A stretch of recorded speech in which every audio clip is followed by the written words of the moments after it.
నమస్కారం. BV9 news వార్తలకు స్వాగతం. ముందుగా వార్తల్లోని ముఖ్యాంశాలు. తెలంగాణ నేల నాకు పోరాడే ధైర్యాన్ని ఇచ్చిందన్న పవన్ కళ్యాణ్. పోరాట పటిమ, చైతన్యం, తెగింపు తెలంగాణ నుంచే వచ్చాయన్న పవన్ కళ్యాణ్. రాజకీయాల్లో గెలుపోటములు సహజమన్న పవన్ కళ్యాణ్. పోటీ చేయడం అలవాటు చేసుకోవాలని జన సైనికులకు సూచన.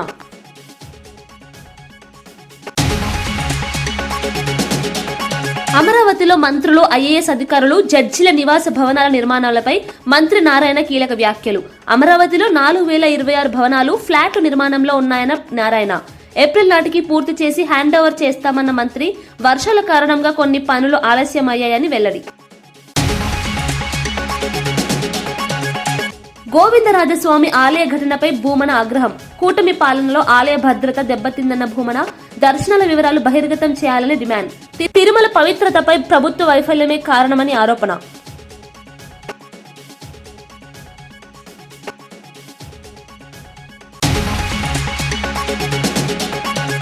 ఇందిరాగాంధీ స్టేడియంలో బుక్ ఫెస్టివల్ ప్రారంభం. పుస్తక సంస్కృతి పెంపే లక్ష్యంగా ధనిక్ భారత్ ఫెస్టివల్. విద్యార్థులు, యువతకు విజ్ఞాన వేదికగా బుక్ ఫేర్. డిజిటల్ యుగంలోనూ పుస్తకాలకు ఆదరణ.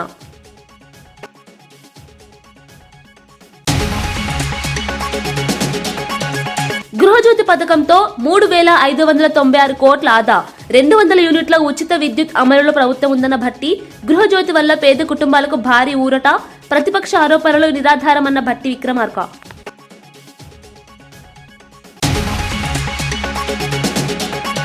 అమరావతి రాజధాని ప్రాంతంలో నిర్మాణ పనులు శరవేగంగా కొనసాగుతున్నాయని మంత్రి నారాయణ తెలిపారు.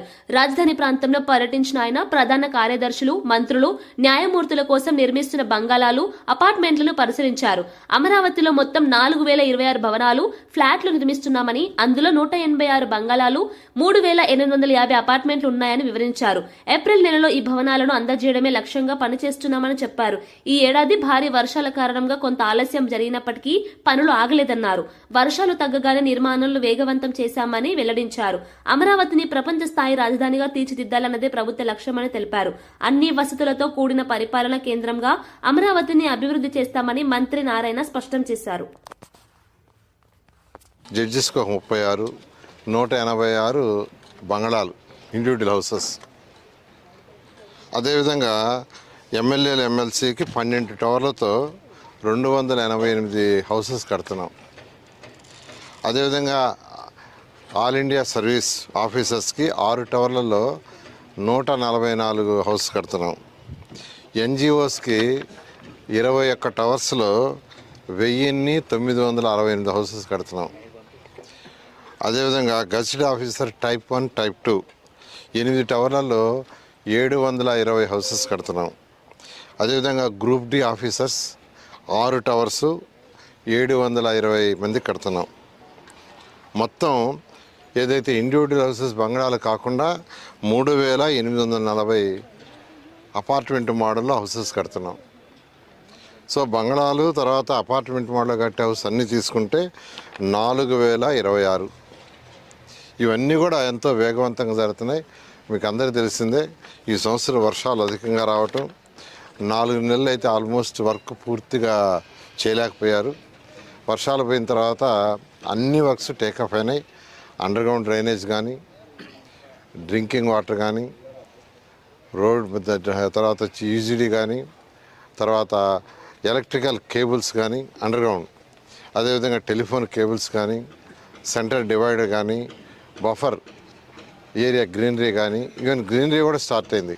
ఈ విధంగా అమరావతి క్యాపిటల్ సిటీలో ఏదైతే 360 కిలోమీటర్లు trunk roads, 1500 kilometre layouts roads ఇవన్నీ స్టార్ట్ అయినాయి. వాటితోటే ఈ హౌసెస్ కూడా వేగవంతంగా ఇక్కడ కావాల్సిన మౌలిక వసతులు, road, drains, water, electrical work కూడా స్టార్ట్ చేశారు. అదేవిధంగా క్లబ్ హౌసెస్ అనేవి కూడా స్టార్ట్ చేశారు. ఇవన్నీ కూడా మార్చి 31కి పూర్తయ్యేటట్టుగా ప్రణాళికలు రచించడం జరిగింది. ఈరోజు నేను యాక్చువల్గా మినిస్టర్స్ బంగళాలు ఏదైతే ఉన్నాయో 35 విజిట్ చేస్తే 30లో 25లో బ్రిక్ వర్క్ అదంతా కంప్లీట్ అయిపోయి ప్లాస్టింగ్ కూడా మేజర్ అయిపోయింది. మరొక 15లో యాక్చువల్గా కొంత బ్రిక్ వర్క్, మిగతా 5 కూడా వర్క్ జరుగుతుంది. అదేవిధంగా రోడ్ నెట్వర్క్ కూడా 1.5 కిలోమీటర్ అది కూడా జరుగుతుంది. అదేవిధంగా ఆల్ ఇండియా సర్వీస్ ఆఫీసర్స్ బంగ్లాలు తీసుకుంటే దానికి సంబంధించి కూడా యాక్చువల్గా బ్యాంక్ ఆఫ్ బరోడా నివేదికలో ఆంధ్రప్రదేశ్ దేశంలోనే ఇండియా ఇన్వెస్ట్మెంట్ లీడర్ గా నిలిచిందని రాష్ట్ర మంత్రి డాక్టర్ డోలాశ్రీ బాల వీరాంజనేయ స్వామి వెల్లడించారు. అమరావతిలోని ఎన్టీఆర్ భవన్ లో నిర్వహించిన మీడియా సమావేశంలో ఆయన ఈ వివరాలు తెలిపారు. పెట్టుబడులకు అనుకూల వాతావరణం, పారదర్శక విధానాలు, వేగవంతమైన అనుమతుల కారణంగా ఏపీ పెట్టుబడిదారుల తొలి ఎంపికగా మారిందని చెప్పారు. పరిశ్రమల స్థాపనలో రాష్ట్రం ముందంజలో ఉందని, ఉద్యోగ అవకాశాలు భారీగా పెరుగుతున్నాయని వివరించారు. కూటమి ప్రభుత్వం వచ్చిన తర్వాత పాలనలో స్థిరత్వం, స్పష్టమైన విధానాలు అమలవుతున్నాయని తెలిపారు. మౌలిక వసతుల అభివృద్ధి, పోర్టులు, రహదారులు, ఇండస్ట్రియల్ కారిడార్లు పెట్టుబడులకు బలమవుతున్నాయని అన్నారు. బ్యాంక్ ఆఫ్ బరోడా వంటి జాతీయ స్థాయి సంస్థ ఏపీని ప్రశంసించడం రాష్ట్రానికి గర్వకారణమని మంత్రి పేర్కొన్నారు. భవిష్యత్తులో మరింత పెట్టుబడులు రాబట్టడమే లక్ష్యంగా ప్రభుత్వం పనిచేస్తుందని స్పష్టం చేశారు. ఈ రోజు చూసుకుంటే అంతర్జాతీయ స్థాయిలో ఉన్నటువంటి పెట్టుబడులకు వచ్చాక గూగుల్ సంస్థ పాటు ఇన్ఫోసిస్, కాగ్నిజెంట్ ఇలాంటివి అన్నీ కూడా మనకి విశాఖపట్నంలో పెట్టుబడులకు వచ్చాయి. దీంతో పాటుగా రిలయన్స్ డేటా సెంటర్ ఇవన్నీ కూడా వచ్చాయంటే ఒక నమ్మకం, విశ్వాసంతో మాత్రమే జరిగిందనే విషయాన్ని మనం తెలియజేస్తున్నాం. ఇక్కడే కాకుండా అమరావతిలో క్వాంటమ్ వ్యాలీ అనేది భారతదేశంలోనే, ఎందుకంటే దక్షిణాసియాలోనే మొట్టమొదటిది మన అమరావతిలో ఏర్పాటు చేస్తాం. దీనికోసం విశేషమైనటువంటి కృషి చేసిన దానిలో మన యువ నాయకులు లోకేష్ గారు, అదేవిధంగా ముఖ్యమంత్రి గారితో పాటు కేంద్ర ప్రభుత్వం కూడా సహకరించింది. ఈరోజు ఈ క్వాంటమ్ వ్యాలీలో పెట్టుబడులు పెట్టేదానికి IBM, TCS, క్యూబిక్ టెక్ వంటి కంపెనీలు కూడా ఈ రంగంలో పెట్టుబడులు రావడానికి వస్తున్నాయంటే ఇది మన ప్రభుత్వం మీద ఉన్నటువంటి విశ్వాసం, పారిశ్రామిక వర్గాల్లో ఉన్నటువంటి నమ్మకాన్ని రుజువు చేస్తూ ఉంది. ఇవి అన్నీ కూడా ఈ రాష్ట్రంలో అనిశ్చితి పోయింది, వేధింపులు పోయినాయి, నమ్మకం వచ్చింది, అభివృద్ధిని ప్రోత్సహిస్తున్నారు అనేటువంటి సుస్థిర అభివృద్ధిని సూచిక వస్తుంది. దాంతోపాటు GSDP కూడా వృద్ధి రేటు మనం పుంజుకున్న విషయాన్ని మీకు ఒక 2వ త్రైమాసికంలోనే మన ముఖ్యమంత్రి గారు ప్రజెంట్ చేశారు. ఇవన్నీ కూడా ప్రజల్లో కూడా ఒక నమ్మకాన్ని కలిగిస్తున్నాయి. చుట్టుపక్కల ఉన్నటువంటి రాష్ట్రాల్లో కూడా ఆంధ్రప్రదేశ్తో మనం పోటీ పడలేము అన్నటువంటి ఒక వాళ్ళకు ఒక అనుభూతి, అంటే అంత స్పీడ్గా ఈ NDA ప్రభుత్వం ముందుకెళ్తుంది అనేటువంటిది కూడా కలిగిస్తూ ఉన్నాయి. ఈరోజు పెట్టుబడులు కూడా పక్క రాష్ట్రాల నుంచి మన దగ్గరికి వస్తున్నాయి. గత ప్రభుత్వాలు ఎవరంటే ఇక్కడ మన రాష్ట్రంలో ఉన్న పారిశ్రామికవేత్తలు ఇక్కడ పెట్టుబడులు పెట్టకుండా పక్క దేశాలకు వెళ్ళిన ఉదాహరణ అమర్ రాజాతో పాటు గతంలో మీ వేధింపులు వెళ్ళిపోయినటువంటి సంస్థలు కూడా తిరిగి ఇక్కడ పెట్టుబడులు వస్తూ ఉన్నాయి. ఇదంతా కూడాను గౌరవ ముఖ్యమంత్రి గారి మీద ఉన్నటువంటి నమ్మకం అని చెప్పేసి తెలియజేసుకుంటూ 18 నెలల కాలంలోనే 25 లక్షల కోట్ల పైగా మనం పెట్టుబడులు తీసుకురాగలిగామంటే ఈ ప్రభుత్వం ఎంత కృషితో, ఎంత పట్టుదలతో అధోగతిలో ఉన్నటువంటి ఆర్థికంగా ఇబ్బంది ఉన్నటువంటి ప్రాంతాన్ని దీన్ని అభివృద్ధి చేయడం చేస్తుందనేది ఒకసారి గమనించుకోవాలి. ఇంకో విధంగా తీసుకుంటే మేము చెప్పిన విధంగా సంక్షేమాన్ని అమలుపరుస్తున్నాం. సంక్షేమానికి పెద్ద మొత్తంలో ఖర్చు పెడుతున్నప్పటికీ కూడా గత పాలకులు చేసినటువంటి అప్పులు తీర్చుకుంటూ అభివృద్ధి పదంలో పయనింపజేస్తూ ఈ రాష్ట్రంలో అభివృద్ధి జరిగి పెట్టుబడులు పెట్టినప్పుడే ఆర్థిక పరిస్థితి పుంజుకూడదని గొప్పగా నమ్మినటువంటి వ్యక్తి మన ప్రీతం ముఖ్యమంత్రి చంద్రబాబు నాయుడు గారు. వారి యొక్క ఆలోచన గోవిందరాజస్వామి ఆలయంలో జరిగిన ఘటనపై టీటీడీ మాజీ చైర్మన్ భూమన కరుణాకర్ రెడ్డి తీవ్ర ఆగ్రహం వ్యక్తం చేశారు. కూటమి ప్రభుత్వం వచ్చిన తర్వాత ఆలయాల భద్రత పూర్తిగా దెబ్బతిందని విమర్శించారు. TTD chairman B R Naidu VIP సేవల్లోనే పరిమితం అయ్యారని ఆరోపించారు. తిరుమలలో మద్యం, మాంసం లభ్యతపై భక్తుల్లో ఆందోళన నెలకొందని పేర్కొన్నారు. దర్శనాల చిట్టాను ప్రజల ముందుంచాలని డిమాండ్ చేశారు. ఆలయాల పవిత్రత కాపాడటంలో ప్రభుత్వం విఫలమవుతోందని అన్నారు. భద్రతా వైఫల్యాలపై తక్షణమే సమీక్ష నిర్వహించాలని కోరారు. దేవాలయాలపై రాజకీయ ప్రభావం పెరుగుతోందని, ఇది హిందువుల మనోభావాలను దెబ్బతీస్తోందని వ్యాఖ్యానించారు. తిరుమల వంటి పుణ్యక్షేత్రాల్లో ఇలాంటి ఘటనలు పునరావృతం కాకుండా కఠిన చర్యలు తీసుకోవాలని ప్రభుత్వాన్ని భూమన డిమాండ్ చేశారు.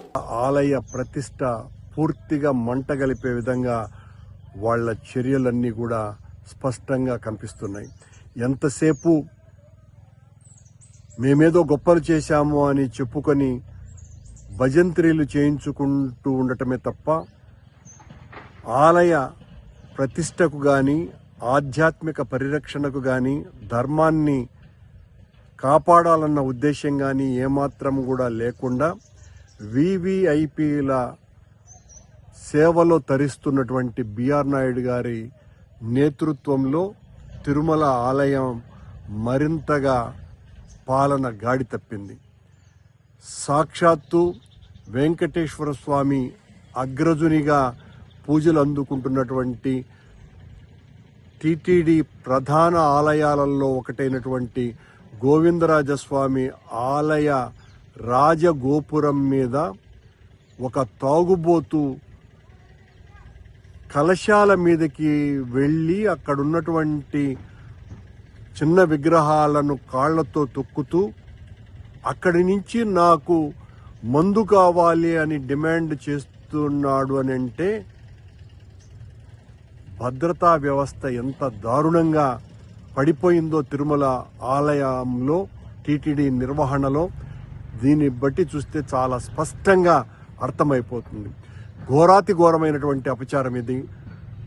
మట్ల మహారాజుల కాలంలో నిర్మించినటువంటి రాజగోపురం తిరుపతి పుణ్యక్షేత్రానికే అది ఒక ఐకానిక్ గోపురంగా ఉన్నటువంటి ఆ గోవిందరాజస్వామి రాజగోపురం మీద ఒక తాగుబోతు ఈ రకంగా పైకెక్కి, అందులోనూ ఆ తాగుబోతు పవనానంద స్వాముల వారి వీరాభిమానాన్ని కూడా తెలుస్తోంది. ఎక్కడికి పోతున్నాం? ఇంత కేవలం ఆంగ్ల భాష వల్లే ఉద్యోగాలు రావని, విషయ పరిజ్ఞానం ఉంటేనే కొలువులు లభిస్తాయని సిబిఐ మాజీ జేడీ లక్ష్మీనారాయణ స్పష్టం చేశారు. మాతృభాష అయిన తెలుగు ద్వారా విషయ పరిజ్ఞానం మరింత బలపడుతుందని పేర్కొన్నారు. ప్రపంచంలో వివిధ రంగాల్లో రాణించిన అనేక ప్రముఖులు తమ మాతృభాషలోనే చదువుకున్నారని గుర్తు చేశారు. విద్యార్థులు ఆంగ్ల భాష నేర్చుకోవడం అవసరమే కానీ మాతృభాషను నిర్లక్ష్యం చేయకూడదన్నారు. ఆలోచన శక్తి, విశ్లేషణ సామర్థ్యం మాతృభాషలోనే బలంగా పెరుగుతుందని తెలిపారు. విద్యా విధానంలో మాతృభాషకు ప్రాధాన్యత ఇవ్వాలని సూచించారు. మాతృభాష ద్వారా నేర్చుకున్న జ్ఞానం జీవితాంతం ఉపయోగపడుతుందని అన్నారు. యువత భాషపై గర్వంతో పాటు నైపుణ్యాలపై దృష్టి పెట్టాలని హితవు పలికారు. సమాజ అభివృద్ధికి మాతృభాష కీలకమని లక్ష్మీనారాయణ పేర్కొన్నారు. మనకెంత పరిజ్ఞానం ఉంది అని చూసి మీకు ఉద్యోగాలు ఇస్తున్నారు కానీ మీ భాషను చూసి ఇవ్వట్లేదు. ప్రపంచ దేశాలు చూడండి, ఏ దేశాలలో అయితే వాళ్ళ మాతృభాషలో వాళ్ళు మాట్లాడతారో, వాళ్ళు చదువుతారో, వాళ్ళందరూ కూడా అద్భుతంగా ముందుకు వెళుతున్నారు. తెలుగు భాష గురించి, మాతృభాష గురించి, దాని ప్రాధాన్యత ఎంతో ఆలోచించాలి. అందువల్ల జాతీయ విద్యా విధానంలో కూడా 5వ తరగతి వరకు, వీలైతే 8వ తరగతి వరకు మాతృభాష వాడుక భాషలో చదువు చెప్పాలని కేంద్ర ప్రభుత్వం కూడా నిర్ణయించింది. అయ్యన్న పాత్రుడు గారు ఉన్నారు, వారిని నేను కోరుకుంటున్నది ఏంటంటే ఈ విషయాలు గమనించి ఖచ్చితంగా మాతృభాషలోనే 5వ తరగతి వరకు, 8వ తరగతి వరకు వీలైతే తెలుగు భాషలో పిల్లలకు నేర్పించాలి చదువు అని నేను మనస్ఫూర్తిగా వారికి కోరుకుంటున్నారు. ఇందిరాగాంధీ మున్సిపల్ స్టేడియంలో ధనిక్ భారత్ ఇన్స్టిట్యూట్ ఆధ్వర్యంలో బుక్ ఫెస్టివల్ ఘనంగా ప్రారంభమైంది. పుస్తక సంస్కృతిని ప్రజలకు మరింత చేరువ చేయడమే లక్ష్యంగా ఈ కార్యక్రమాన్ని నిర్వహిస్తున్నట్లు నిర్వాహకులు తెలిపారు. విద్యార్థులు, యువత, పుస్తక ప్రియులకు ఇది గొప్ప వేదికగా నిలుస్తుందని పేర్కొన్నారు. వివిధ రంగాలకు చెందిన పుస్తకాలు, పోటీ పరీక్షల మెటీరియల్, సాహిత్య గ్రంథాలు అందుబాటులో ఉంచారు. పఠన అలవాటు సమాజాన్ని బలోపేతం చేస్తుందని, విజ్ఞానాన్ని పెంపొందిస్తుందని నిర్వాహకులు అన్నారు. కుటుంబ సమేతంగా వచ్చి పుస్తకాలను కొనుగోలు చేస్తున్నారని తెలిపారు. పుస్తక ప్రదర్శనతో పాటు చర్చలు, సాహిత్య సమావేశాలు నిర్వహించనున్నట్లు సమాచారం. డిజిటల్ యుగంలో కూడా పుస్తకాల ప్రాధాన్యత తగ్గలేదని ఈ ఫెస్టివల్ నిరూపిస్తోందని వారు అభిప్రాయపడ్డారు. పాఠకుల నుంచి విశేష స్పందన లభిస్తోందని నిర్వాహకులు తెలిపారు.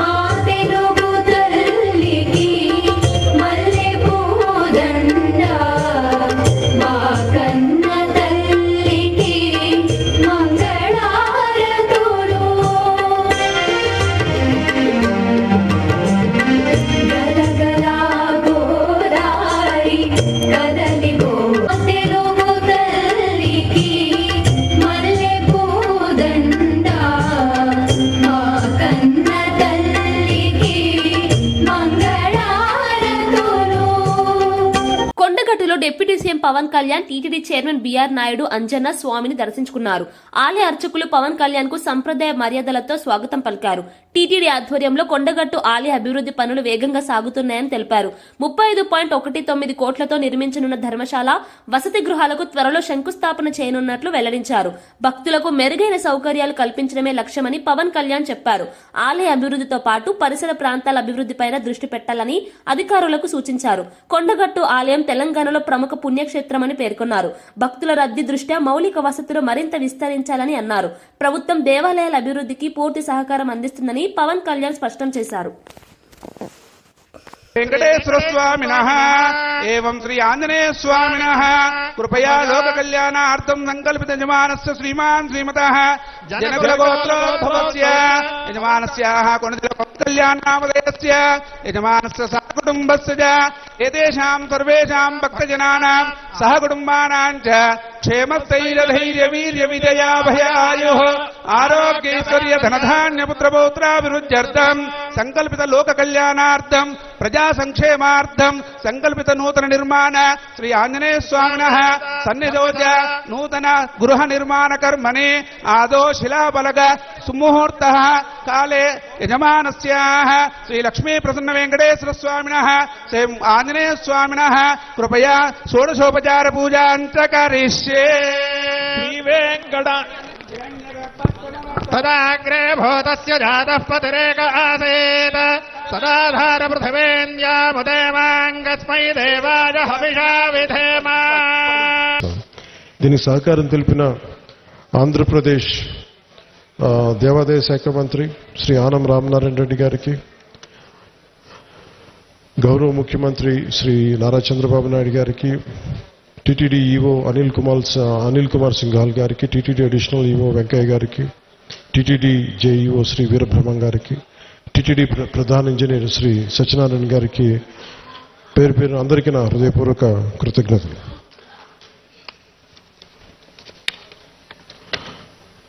ఈ కార్యక్రమానికి ప్రత్యేకించి madam Srimati Shailaja Ramaiyer, revenue endowments, handloom, textile, handicraft శాఖ ప్రిన్సిపల్ సెక్రటరీ గారికి నా ప్రత్యేక ధన్యవాదాలు.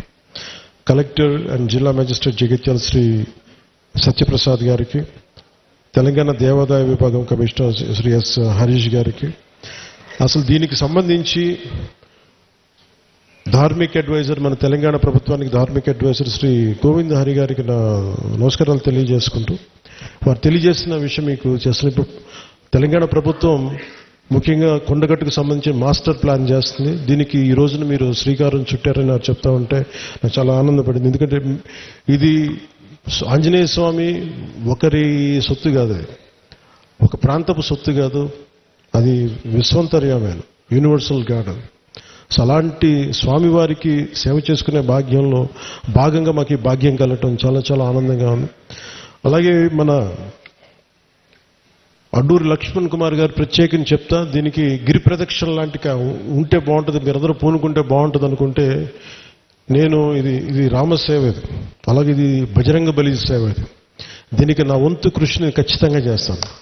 నేను కోరుకుంటుంది కూడా అందరితోటి డబ్బులు ఒక్కటే ప్రధానం కాదని, నేను అందరూ సమిష్టిగా బజరంగ బలి భక్తులు, రామ భక్తులు కోరుకుంటే జరగంది రమే రామే మనోరమే సహస్రనామ తత్తుల్యం శ్రీరామ నామ వరాననే. శ్రీరామ రామ రామేతి రమే రామే మనోరమే సహస్రనామ తత్తుల్యం శ్రీరామ నామ వరాననే. నేటి ఈ కార్యక్రమానికి వచ్చేసిన గౌరవ పవన్ కళ్యాణ్ గారికి, శ్రీరామ రామ రామేతి రమే రామే మనోరమే సహస్రనామ తత్తుల్యం శ్రీరామ నామ వరాననే. श्रीराम राम रामेति रमे रामे मनोरमे కోనసీమ జిల్లా రాజోలులో బ్లాక్ మెయిల్ వేధింపులు భరించలేక ఓ యువతి ఆత్మహత్యకు పాల్పడిన ఘటన తీవ్ర విషాదాన్ని మిగిల్చింది. నిందితుడు బాపూజీ న్యూడ్ వీడియోలతో బెదిరింపులకు పాల్పడుతున్నాడని యువతి సూసైడ్ నోట్లో పేర్కొంది. ఈ వ్యవహారంలో కుల పెద్ద శ్రీనివాస్ కూడా దుష్ప్రచారం చేశాడని ఆరోపించింది. వేధింపులు తట్టుకోలేక చివరకు ప్రాణాలు తీసుకున్నట్లు పోలీసులు తెలిపారు. ఘటనపై కేసు నమోదు చేసిన పోలీసులు 2 నిందితులను అరెస్ట్ చేశారు. యువతి మృతితో కుటుంబ సభ్యులు తీవ్ర వేదనలో ఉన్నారు. ఈ ఘటన స్థానికంగా తీవ్ర సంచలనం సృష్టించింది. మహిళలపై వేధింపులు ఎంత ప్రమాదకరంగా మారుతున్నాయో ఈ సంఘటన తెలియజేస్తుందని ప్రజలు ఆవేదన వ్యక్తం చేస్తున్నారు. బాధిత కుటుంబానికి న్యాయం చేయాలని, నిందితులకు కఠిన శిక్షలు విధించాలని డిమాండ్ చేస్తున్నారు. చెడగొట్టనని చెప్పేసి పెళ్లి కాకుండా బ్యాడ్గా ప్రపంచంగా చేస్తాడని చెప్పేసి తర్వాత కాసు శ్రీనివాస్ అని చెప్పేసి సంఘ ప్రెసిడెంట్ ఒక ఆయన ఉన్నారు. ఆయన కూడా ఈ అమ్మాయి కోసం బ్యాడ్ ప్రపంచంగా చేస్తాడని చెప్పేసి దాంట్లో రాయడం జరిగింది. ఆ అమ్మాయి మృతికి వాళ్ళిద్దరే కారణం అని చెప్పి ఆ లెటర్లు కూడా రాయడం జరిగింది. దాన్ని మేము దర్యాప్తు చేసి నిన్న ఈ రఘుపతి ఎలియాస్ బాపూజీని మరియు కాసు శ్రీనివాస్ గారిని నిన్న అరెస్ట్ చేసి రిమాండ్ పంపించడం జరిగింది. ప్రస్తుతానికి ఒక 8 days రిమాండ్ ఇచ్చారు. పంచాయతీ ఎన్నికల్లో బీఆర్ఎస్ సిపిఎం కలిసి ఎక్కువ స్థానాలు గెలవడం జీర్ణించుకోలేక ఉప ముఖ్యమంత్రి భట్టి విక్రమార్క సిపిఎం కార్యకర్తలపై అక్రమ కేసులు పెట్టిస్తున్నారని సిపిఎం రాష్ట్ర కార్యదర్శి జాన్ వెస్లీ ఆరోపించారు. మధిర నియోజకవర్గంలో పోలీసులు అధికార యంత్రాంగంతో కలిసి అరాచక పాలన కొనసాగుతోందని విమర్శించారు. ప్రజాస్వామ్యబద్దంగా ఎన్నికల్లో గెలిచిన ప్రతిపక్ష కార్యకర్తలను భయభ్రాంతులకు గురి చేయడమే లక్ష్యంగా ఈ చర్యలు తీసుకుంటున్నారని పేర్కొన్నారు. పోలీసు వ్యవస్థను రాజకీయ ప్రయోజనాల కోసం దుర్వినియోగం చేయడం సరికాదన్నారు. సిపిఎం కార్యకర్తలపై పెట్టిన తప్పుడు కేసులను వెంటనే ఎత్తివేయాలని డిమాండ్ చేశారు. లేదంటే రాష్ట్ర వ్యాప్తంగా ఉద్యమాలను ఉధృతం చేస్తామని హెచ్చరించారు. ప్రజాస్వామ్యంలో భిన్నాభిప్రాయాలకు చోటు ఉండాలని, అధికారంలో ఉన్నవారు సహనంతో వ్యవహరించాలని జాన్ వెస్లీ సూచించారు. ప్రజల తీర్పును గౌరవించకుండా ప్రతిపక్షాన్ని అణిచివేయడం ప్రజాస్వామ్యానికి ముప్పు అని అన్నారు. డివిజన్ కార్యదర్శి గోపాలరావు మీద కేసు పెట్టారు. అట్లాగే ప్రభాకరు ఎరుపాలెం మండలానికి సంబంధించినటువంటి మండల కార్యదర్శి మీద కూడా అక్రమంగా కేసులు పెట్టారు. అట్లాగే ఆలపాడు, ముదుమూరు, తర్వాత వివిధ గ్రామాలకు సంబంధించినటువంటి నాయకుల మీద, కార్యకర్తల మీద, సిపిఎం నాయకులకి తలలు పగిలిన, కాళ్ళు చేతులు విరిగిన, గాయాల పాలైనా సరే వాళ్ళ మీదనే హత్యాయత్నం కేసులు, అట్రాసిటీ కేసులు పెట్టి జైల్లోకి పంపిస్తున్నాడు. ఈ రాష్ట్రంలో కానీ దేశంలో కానీ ఎక్కడైనా దళితుల మీద దాడులు జరిగినా, గిరిజనుల మీద దాడులు జరిగినా, మహిళల మీద అత్యాచారాలు జరిగినా, అనగానటువంటి తరగతుల హక్కుల కోసం పోరాడి అవసరమైతే జైళ్లకు, ప్రాణాలకు తెగించి పోరాడుతున్నటువంటి సిపిఎం నాయకుల మీదనే అక్రమ కేసులు పెట్టి అట్లాగే అట్రాసిటీ కేసులు పాల్పడడం అనేటటువంటిది జరుగుతుంది. ఈ చర్యను సిపిఎం పార్టీ రాష్ట్ర కమిటీ తీవ్రంగా ఖండిస్తుంది. ఇలాంటి పద్ధతుల్లో సిపిఎంను అడ్డుకుంటామని చెప్పి భట్టి విక్రమార్క అనుకుంటే అది తన జీవితంలో జరిగినటువంటి విషయం. ఇటువంటి ప్రతిఘటనలు చేసి రామారావు లాంటి హత్యలు చేసినటువంటి నేపథ్యంలోనే సిపిఎం పార్టీ మధిర నియోజకవర్గంలో మరింత బలపడింది. జగిత్యాల జిల్లా నాచుపల్లి సమీపంలోని బృందావనం రిసార్ట్ లో నూతనంగా ఎన్నికైన సర్పంచ్లతో డిప్యూటీ సీఎం పవన్ కళ్యాణ్ సమావేశమయ్యారు. రాజకీయాల్లో గెలుపు ఓటములు సహజమని, పోటీ చేయడం అలవాటు చేసుకోవాలని పవన్ అన్నారు. తెలంగాణ నుంచే తనకు చైతన్యం, స్ఫూర్తి, పోరాట పటిమ వచ్చాయని పేర్కొన్నారు. అంజన్న సన్నిధి తనను ఎప్పుడూ కాపాడిందని భావోద్వేగంగా చెప్పారు. వ్యక్తిగతంగా రాజకీయాల్లో ఎవరూ శత్రువులు కాదని, పాలసీల ఆధారంగానే పోరాటం చేస్తున్నామని స్పష్టం చేశారు. ప్రజలకు సేవ చేయడమే లక్ష్యంగా పనిచేయాలని సర్పంచ్లకు సూచించారు. 100 మైళ్ల ప్రయాణం కూడా ఒక్క అడుగుతోనే ప్రారంభమవుతుందని, చిన్న ప్రయత్నాలే పెద్ద మార్పులకు దారి తీస్తాయని తెలిపారు. గ్రామ అభివృద్ధిలో సర్పంచ్ల పాత్ర కీలకమని, ప్రజల నమ్మకాన్ని నిలబెట్టుకోవాలని పవన్ కళ్యాణ్ హితవు పలికారు. మన వంతు, మన నేల, మన దేశం, మన తెలంగాణ, మన తెలుగు నేల, దానికి జనసేన తరపు నుంచి మనం ఏం చేయాలో మనం కలిసి పెట్టుకోవాలి. మనకి వ్యక్తిగతంగా ఎవరు శత్రువులు ఉంటాయి కానీ పాలసీ పరంగా విభేదాలు ఉంటాయి తప్ప శత్రువులు ఎవరు, పాలసీ పరంగానే విభేదాలు ఉన్నాయి. ఇంతకుమించి బెటర్ పాలసీ చేయొచ్చు, ఇట్లా చేయొచ్చు. అదే నేను నడిపిస్తా చూపించాను. ఇప్పుడు మీరు కూడా అదే బాటలో నడవాలని మనస్ఫూర్తిగా. అంటే మీరు ప్రజలకి చాలా కొత్త నాయకత్వం కావాలి. అది మీ చేతిలో ఉంది, ఆడపడుచుల చేతిలో ఉంది, యువత చేతిలో ఉంది. ఈ రోజున ఈ రూమ్లో ఒక 140 మంది 150 మంది ఉండొచ్చు. ఎంత పెద్ద ప్రయాణమైనా సరే ఒక్క అడుగుతూనే మొదలవుతుంది. ఈరోజు మనం చాలా దివ్యక్షేత్రం కొండగట్లో పునర్జన్మనిచ్చిన నాకు కొండగట్లో మొదలు పెడుతుంది. అందరికీ మనస్ఫూర్తిగా స్వామివారు అందరూ హనుమాన్జీ తరఫున మన హనుమాన్జీ వారి ఆశీస్సులు మీ అందరికీ ఉండాలి. భవిష్యత్తులో మీరు మరింత ఉన్నత స్థానానికి వెళ్ళాలి. పోటీ చేయడం గెలుపోవడం మన చేతిలో లేదు, పోటీ చేయడం ఒకటి మన చేతిలో ఉంది. పోరాటం చేసే సత్తా మన చేతిలో ఉంది. మీ పేరేంటమ్మా? నరసింహ. ఏ పంచాయతీ? మట్టల్ నారాయణఖేడ. గృహజ్యోతి పథకం ద్వారా పేద కుటుంబాలకు ఇప్పటి వరకు 3,593 కోట్ల మేర ఆదా జరిగిందని ఉప ముఖ్యమంత్రి భట్టి విక్రమార్క వెల్లడించారు.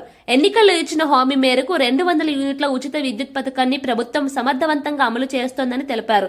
ఈ పథకం వల్ల లక్షలాది కుటుంబాలపై ఆర్థిక భారం తగ్గిందని చెప్పారు. పెరుగుతున్న విద్యుత్ ధరల మధ్య పేదలకు ఇది పెద్ద ఊరటనిచ్చిందన్నారు. ప్రభుత్వ ఖజానాపై భారమైనప్పటికీ ప్రజల సంక్షేమానికే ప్రాధాన్యత ఇస్తున్నామని వివరించారు. విద్యుత్ సంస్థలకు సకాలంలో చెల్లింపులు చేస్తూ వ్యవస్థను బలోపేతం చేస్తున్నామని తెలిపారు. ప్రతిపక్షాలు చేస్తున్న ఆరోపణలు నిరాధారమని కొట్టిపారేశారు. గృహజ్యోతి పథకం వల్ల మహిళలు, వృద్ధులు ఎక్కువగా లబ్ధి పొందుతున్నారని పేర్కొన్నారు. భవిష్యత్తులో కూడా సంక్షేమ పథకాలను కొనసాగిస్తామని భట్టి విక్రమార్క స్పష్టం చేశారు. ఈ పథకాన్ని అమలు చేస్తా ఉన్నాం అధ్యక్ష.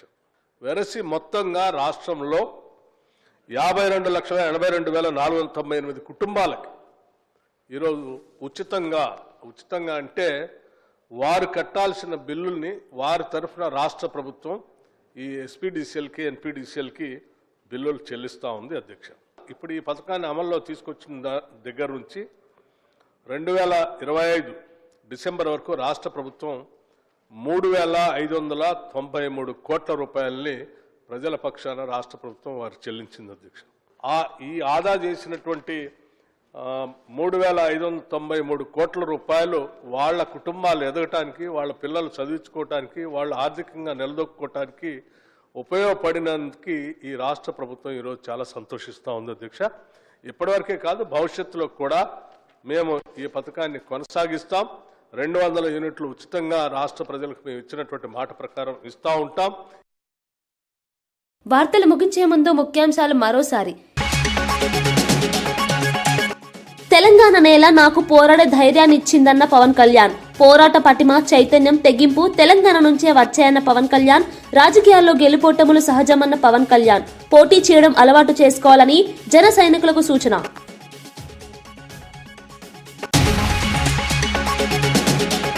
అమరావతిలో మంత్రులు, ఐఏఎస్ అధికారులు, జడ్జిల నివాస భవనాల నిర్మాణాలపై మంత్రి నారాయణ కీలక వ్యాఖ్యలు. అమరావతిలో 4,026 భవనాలు, ఫ్లాట్లు నిర్మాణంలో ఉన్నాయన్న నారాయణ. ఏప్రిల్ నాటికి పూర్తి చేసి హ్యాండ్ ఓవర్ చేస్తామన్న మంత్రి. వర్షాల కారణంగా కొన్ని పనులు ఆలస్యమయ్యాయని వెల్లడి. గోవిందరాజస్వామి ఆలయ ఘటనపై భూమన ఆగ్రహం. కూటమి పాలనలో ఆలయ భద్రత దెబ్బతిందన్న భూమన. దర్శనాల వివరాలు బహిర్గతం చేయాలని డిమాండ్. తిరుమల పవిత్రతపై ప్రభుత్వ వైఫల్యమే కారణమని ఆరోపణ.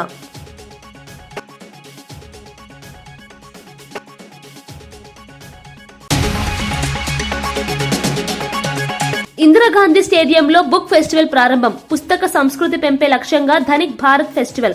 విద్యార్థులు, యువతకు విజ్ఞాన వేదిక బుక్ ఫేర్. డిజిటల్ యుగంలోనూ పుస్తకాలకు ఆదరణ.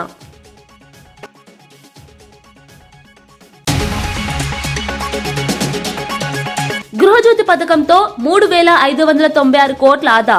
200 యూనిట్ల ఉచిత విద్యుత్ అమలులో ప్రభుత్వం ఉందన్న భట్టి. గృహజ్యోతి వల్ల పేద కుటుంబాలకు భారీ ఊరట. ప్రతిపక్ష ఆరోపణలు నిరాధారమన్న భట్టి విక్రమార్క.